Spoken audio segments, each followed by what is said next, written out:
हमारा अगला वर्ड है रेवरेंट। तो रेवरेंट एक एडजेक्टिव है। अब इसका मतलब क्या है? सिंपल वर्ड्स में इसका मतलब है गहरा और गंभीर सम्मान महसूस करना या दिखाना।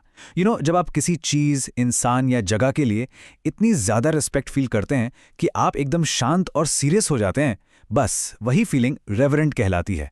चलिए इसको एक एग्जाम्पल से समझते हैं, तभी और अच्छे से क्लियर होगा।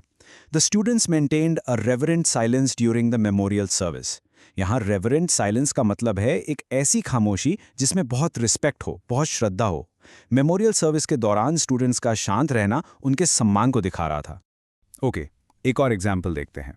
She approached the ancient temple with a reverent attitude. अब यहाँ देखिए, रेवरेंट एटीट्यूड, इसका मतलब है कि वो उस पुराने मंदिर के पास पूरे आदर और श्रद्धा के भाव से गई। उसका जो पूरा बिहेवियर था ना, वो रिस्पेक्ट से भरा हुआ था। और अब एक आखिरी example. He speaks of his old professor in reverent tones. जब हम कहते हैं रेवरेंट टोन्स, इसका मतलब है कि उनकी आवाज से ही पता चल रहा है कि वो अपने प्रोफेसर की कितनी रिस्पेक्ट करते हैं। उनके बोलने के ढंग में ही वो आदर साफ झलक रहा है। ये वर्ड सिर्फ सेंटेंसेस में ही नहीं, आपको कोट्स में भी काफी मिलेगा। जैसे इस कोट में, a reverent and humble prayer is a powerful force.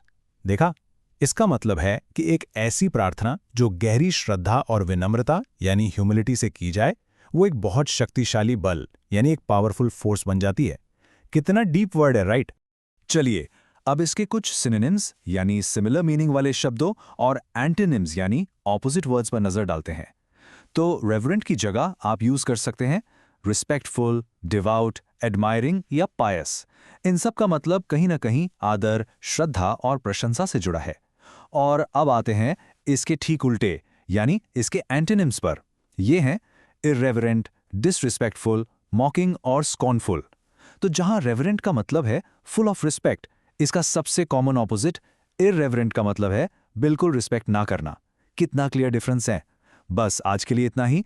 मिलते हैं नेक्स्ट वीडियो में। Happy learning. Bye bye.